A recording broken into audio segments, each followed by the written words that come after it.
Ceci est un livre audio autogénéré par Google. Les éditions Max Milo présentent Marion Cotillard. Biographie de Dominique Choulan. Une grandissime actrice qui met de la vie dans les dialogues. Son jeu est très naturel, son visage si expressif. Elle ne joue pas, elle est Woody Allen. L'adolescente qui se sentait insipide et sans caractère et qui voulait disparaître, de peur de passer pour une crâneuse, est devenue en 20 ans de carrière une artiste incontournable du 7e art. Tantôt surnommée la môme Marion, la sirène française aux États-Unis, sa notoriété l'a fait appeler du simple nom consacré de Cotillard, comme d'autres actrices célèbres et appréciées sont nommées Deneuve, Adjani ou bien Binoche. Passionnée de cinéma, Dominique Choulan nous permet de mieux comprendre une personnalité riche et attachante, une femme impliquée et une artiste exceptionnelle qui, à force d'aller au bout de chaque personnage, a réussi à être elle-même. Des notes sont disponibles sur les éditions numériques et papier du livre. Enfance, entrée en scène.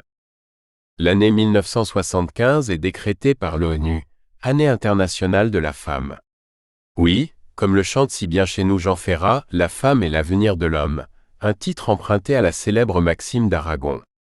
Mais, après le zizi en or massif de Pierre Perret, c'est Alain Barrière, en duo avec Noël Cordier qui décroche le jackpot inattendu de l'année avec le slow romantique Tu t'en vas. N'omettons pas pour autant L'été indien, tube de l'été immortalisé par Jodassin, ou encore Le Sud, numéro 1 de tous les hit-parades qui marque le retour fracassant de Nino Ferré avec cette ritournelle mélancolique, intemporelle. C'est un endroit qui ressemble à la Louisiane, à l'Italie.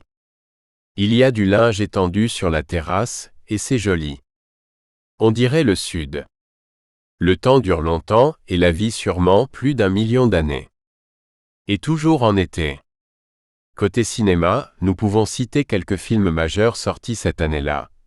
La Tour infernale avec Paul Newman, Steve McQueen, William Holden et Faye Dunaway. Peur sur la ville avec Jean-Paul Belmondo. On a retrouvé la 7e compagnie avec Jean Lefebvre, Pierre Mondy et Henri Guibet. Histoire d'eau de Just Yakin et Le Vieux Fusil avec Philippe Noiret et Romy Schneider marquent en effet le haut du box-office hexagonal.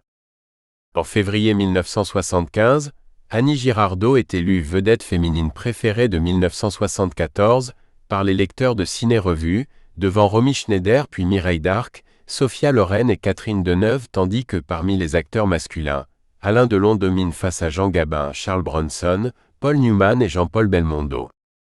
À l'échelon international, Isabelle Adjani, à tout juste 20 ans, s'impose avec l'histoire d'Adèle H de François Truffaut et son nom est alors sur toutes les lèvres. C'est également l'année où de grands acteurs du cinéma français nous quittent.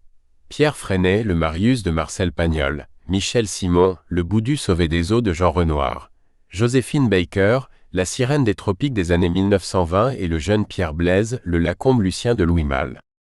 Et au milieu de tous ces événements, le 30 septembre 1975, alors que dans plusieurs villes d'Amérique l'on célèbre le 25e anniversaire de la mort de James Dean, à Paris, dans le 12e arrondissement, à 4h50, Monique Théiot, 23 ans, donne naissance à une fille. Avec son compagnon Jean-Claude Cotillard, âgé de 29 ans, elle décide de l'appeler Marion. 4 ans après Marion sont nés nos fils, des jumeaux, comme nous l'explique Jean-Claude Cotillard. Ils se prénomment Guillaume et Quentin. Monique Théiot et Jean-Claude Cotillard se sont rencontrés dans le réseau du théâtre amateur. Elle est comédienne. Lui, mime à ses heures gagnées et enseigne l'expression corporelle. Durant les années qui vont suivre, les 5 Cotillard forment une petite troupe pas comme les autres qui, à bord d'une camionnette faisant office d'hôtel, va balader ses rêves et ses petits talents sans voir la noirceur du monde. Les parents ont fondé un théâtre itinérant pour enfants et proposent des contes dans lesquels Marion, Guillaume et Quentin sont les héros. À cette époque-là, les Cotillard habitent Alfortville, dans la banlieue sud de Paris, tout en haut d'une tour au milieu d'une cité que Marion trouve merveilleuse. Il y avait le monde entier dans mon immeuble. Et aussi de la cam et des loupards, qui plombent la vie. Puis quand l'aîné a eu 10 ans, la famille Cotillard est partie vivre dans la campagne d'Orléans. Là-bas, tout le monde est blanc, sauf la seule amie de Marion qui est marocaine. Un jour, des types de l'école m'ont coincé sous un escalier et m'ont arrosé d'eau de Cologne pour me nettoyer. J'ai appris ce que c'était, le racisme. Entre 10 et 15 ans, elle ne se souvient pas de grand-chose, sinon d'une différence lourde à porter. Je me sentais insipide et sans caractère. J'avais envie d'être n'importe qui sauf moi-même, n'importe où sauf à ma place. Je voulais disparaître, de peur qu'on me traite de crâneuse. Solitaire dans l'âme, Marion Cotillard a vécu une adolescence d'autiste, selon ses propres mots. Tout ira mieux en 1990, au moment où elle quitte le collège Victor Hugo à Puiseaux et rentre au lycée Voltaire d'Orléans, dans lequel elle choisit une option théâtre. Marion Cotillard trouve alors sa vocation et s'inscrira au Conservatoire d'Orléans un an plus tard. Si son père travaille là-bas, elle n'en tire aucun traitement de faveur. Quand Marion m'a dit qu'elle voulait entrer au conservatoire, je lui ai répondu qu'elle n'avait qu'à passer le concours d'entrée, raconte Jean-Claude Cotillard, à l'époque responsable de la section art dramatique. Marion devient alors la plus jeune admise au conservatoire et l'un de ses meilleurs éléments.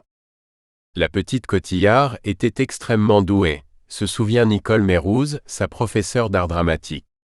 Elle était très jolie, mais elle avait en plus une présence, une personnalité. Elle sortait du lot. Elle était ambitieuse dans ses choix. Dans mon cours, elle avait choisi de travailler sur le rôle de la petite reine dans Richard III de Shakespeare. Un personnage difficile, au paroxysme des passions. La carrière de l'ancienne élève ne surprend pas la professeure aujourd'hui retraitée. J'étais sûr qu'elle ferait ce métier. Cela transpirait par tous les pores de sa peau. Ce n'est pas une flamme qu'elle a dans le regard, mais un foyer. Son bac en poche à 18 ans, Marion est tout de suite entrée dans le vif du sujet. Autrement dit le concret, les castings. Elle a été prise très vite, trimballant comme une médaille non seulement le premier prix du Conservatoire d'art dramatique d'Orléans obtenu en juin 1994 mais surtout, une phrase léguée par sa mère adorée. Dans la vie, tout est un cadeau. Le problème, c'est que parfois, il est mal emballé. Dans leur éducation, Monique et Jean-Claude ont eu pour unique souci d'apprendre à leurs enfants la liberté, la curiosité et la méfiance envers la convention et le formatage. Les seules exigences parentales étaient de parler anglais parfaitement, de savoir conduire et de ne jamais laisser personne décider à sa place. Si on est libre, dépourvu d'avidité matérielle et avec un ego ordinaire, il est plus facile d'aller là où on veut aller, selon Jean-Claude Cotillard, aujourd'hui metteur en scène reconnu et directeur de l'ESSAD depuis 2003 et jusqu'en 2013. Mais comme on le sait, il n'y a pas d'acteur sans ego. L'ego, c'est comme le cholestérol, poursuit Jean-Claude Cotillard. Il y a le bon et le mauvais. Il faut un équilibre. Pour l'acteur, l'équilibre, il doit se faire entre l'humilité et l'insolence. Sans humilité, pas de créativité. Mais sans insolence, où trouver l'incroyable courage d'entrer en scène. Marion Cotillard fait sa première apparition au cinéma dans l'histoire du garçon qui voulait qu'on l'embrasse. Ce film, sorti sur nos écrans le 23 mars 1994 au cinéma, est le second long-métrage de Philippe Harel qui nous donne à voir la vie ordinaire d'un jeune étudiant solitaire, interprété par Julien Collet, en quête de son premier baiser. Hélas, cette production méconnue n'attire qu'une audience confidentielle puisqu'elle ne comptabilise pas plus de 23 552 entrées. Avec son premier film dont il était également l'interprète, Un été sans histoire, moyen-métrage, Philippe Harel avait su trouver un ton original.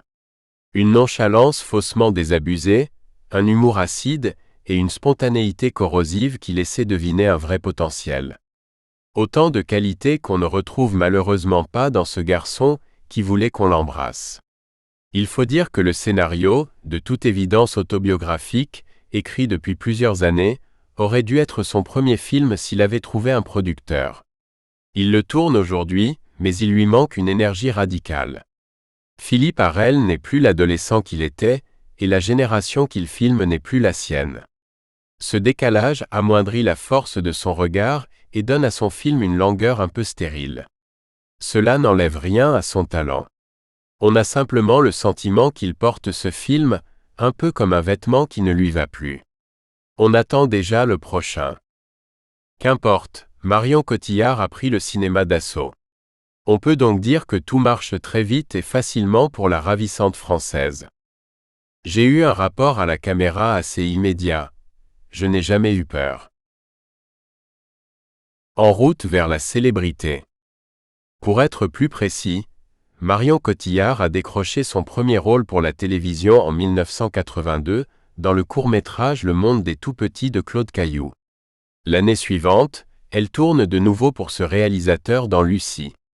Elle apparaît également dans le clip Petite fille des Vampas, figurant sur l'album Les Vampas vous aiment, sorti en avril 1990, puis dans un des spots contre l'alcoolisme de la première série, signé Gérard Jugnot, des Tu t'es vu quand t'as bu. Slogan qui a marqué quelques générations, ainsi que dans 2 épisodes de la première saison de la série télévisuelle Highlander en 1992 et 1993. Mais c'est grâce au trépidant Taxi de Gérard Pires, produit par Luc Besson, que Marion Cotillard est révélée au grand public en avril 1998. 6,5 millions de spectateurs se sont en effet déplacés pour suivre les aventures de Daniel, chauffeur de taxi marseillais au grand cœur et champion du monde de la conduite à fond la caisse, amené malgré lui à faire équipe avec un policier maladroit et malchanceux qu'il prendra en amitié. Daniel est, comme chacun sait, interprété par Sami Nasseri et l'inspecteur par Frédéric Diffenthal. Marion Cotillard, la fiancée du héros fou du volant, a alors 22 ans. Dès lors, sa carrière subit un joli coup d'accélérateur. Entre le film de Philippe Harel et celui de Gérard Pires, n'oublions pas que son parcours est jalonné de la série Extrême Limite en 1994, de quelques courts-métrages et de plusieurs téléfilms, dont Chloé en 1996. Cette année-là, elle est également apparue 2 fois au cinéma. Dans Comment je me suis disputé ma vie sexuelle, un film d'Arnaud Desplechin, remarquable pour certains, détestable pour d'autres, et dans La Belle Verte, un coup raté de Colline Serrault. L'année suivante, elle obtient un rôle dans La Mouette, l'un des 10 courts-métrages qui composent L'amour est à réinventer, un film ayant pour thème l'homosexualité et la bisexualité au temps du sida. La jeune comédienne est également montée sur la scène du théâtre contemporain de la danse à Paris, pour Il y a des nounours dans les placards, pièce chorégraphique mise en scène en 1997 par son cousin Laurent Cotillard. Mais comme annoncé plus haut, c'est en 1998, lors de la sortie en salle du film Taxi, que sa carrière prend un véritable tournant. Cette même année, l'actrice fait ses premiers pas sur le tapis rouge cannois et obtient l'année suivante une première nomination au César. Jamais je n'aurais imaginé l'ampleur du phénomène. Et d'autant moins y être englobé en n'ayant tourné que 10 jours. Si la carrière de Marion Cotillard reposait auparavant sur de rares œuvres très intimistes, ce film a indéniablement bouleversé sa vie d'actrice puisqu'elle avait envisagé, très jeune, de tout abandonner. Quand je l'ai tourné, je n'avais pas travaillé depuis 2 ans. Marion complète ses propos. En pleine post-adolescence, j'étais mal dans ma peau et totalement perdu face à ce métier dont je ne comprenais aucune règle. Mais la tempête Taxi balait tout sur son passage, y compris la pudeur de Marion. Les premières projections publiques ont été très violentes. Je n'étais pas préparé à cette médiatisation, mais Luc Besson m'a énormément protégé. Pourtant, notre biche aux abois aurait commis une bévue envers Luc Besson lors du casting de Taxi. Il y avait beaucoup de candidates. Comme on m'avait dit qu'il fallait percer avant 25 ans, ou que sinon c'était foutu, je me mettais beaucoup de pression, genre, c'est Besson ou le tricot. Quand je suis arrivé devant Luc, je lui ai expliqué que je préférais les petits films intimistes. Il venait de terminer Le 5e élément. J'ai cru que je n'aurais jamais ce rôle, mais bizarrement, 2 semaines plus tard, on m'a appelé pour me l'offrir. Lorsque la directrice de casting m'a annoncé la bonne nouvelle, j'ai cru à une blague, avoue encore Marion Cotillard. Ce film lui apporte une toute nouvelle reconnaissance de la part du métier, mais aussi de la rue. Un phénomène qu'elle gère avec difficulté. J'étais mal à l'aise avec les gens qui venaient m'aborder. J'étais incapable de leur répondre et je m'effondrais souvent en larmes. J'ai dû mettre des barrières. Le 6 mars 1999, sous la houlette de la présidente Isabelle Huppert, nous découvrons la lauréate du meilleur espoir féminin de la 24e cérémonie des Césars. Si ce n'est pas Marion Cotillard, mais sans surprise, Natacha Régnier pour La vie rêvée des anges d'Éric Zonka, notre actrice, en petite amie de Sami Nasseri aux ardeurs toujours contrariées, a toutefois réussi avec vivacité et détermination à imposer son personnage face au ravageur couple masculin. Nul ne peut donc contester l'embellie. En mai 1999, elle effectue sa deuxième montée des marches à Cannes, pour la 52e édition du festival le plus médiatisé du monde. Cette année-là, la Palme d'Or revient aux frères Dardenne pour Rosetta. En route pour la gloire, nous retrouvons son charmant petit minois dans 2 films. La guerre dans le haut pays et Du bleu jusqu'en Amérique. Le premier, d'après le roman éponyme de Charles Ferdinand Ramu, est sorti sur nos écrans le 21 avril 1999. Coécrit par Jean-Claude Carrière, le 8e film du réalisateur suisse Francis Rösser, d'Herborance, est une histoire d'amour contrarié dans le pays de Vaud à la fin du XVIIIe siècle, en pleine conquête napoléonienne. Elle est hélas, desservie par un ton trop classique et une mise en scène trop théâtrale, à laquelle seuls les acteurs, Yann Tréguet, François Martouret et Marion Cotillard, touchante héroïne romantique, parviennent à donner un peu d'air. Le second nous est présenté le 1er décembre 1999. L'histoire. Victime d'un grave accident, Camille Samuel Jouy est admis en centre de rééducation. Il tombe amoureux de Solange Marion Cotillard, paralysée comme lui. Au regard de son synopsis, ce premier long métrage de Sarah Lévy, inspiré de sa propre expérience, pourrait rebuter. À tort. Plus qu'un film sur le handicap, Du bleu jusqu'en Amérique est avant tout une histoire d'amour. Le vrai, celui qui peut déplacer les montagnes ou ouvrir le chemin de la guérison. Celui qui unit Camille et Solange, interprété avec brio par Samuel Jouy et Marion Cotillard. Un film à leur image, à la fois radieux et enfiévré. Pourtant, l'un et l'autre sont des échecs cuisants. La guerre dans le haut pays totalise 1544 entrées hexagonales et Du bleu jusqu'en Amérique, 1226. C'est alors une véritable déception pour les acteurs en général et pour Marion Cotillard en particulier. La jeune comédienne a voulu, avec ses rôles, faire ses preuves avec des choix radicaux et indépendants, loin de son personnage dans Taxi, lequel a contribué à la faire connaître. Toutefois, le succès majeur rencontré par le premier volet l'amènera à retrouver la panoplie de Lili Bertino pour un nouvel opus. En attendant la suite des aventures de Daniel et Émilien, sa carrière prend forme au mythique studio Harcourt, créé en 1934, qui est un lieu incontournable pour tout comédien en quête de postérité. Cette année 1999, Marion Cotillard y est donc photographiée.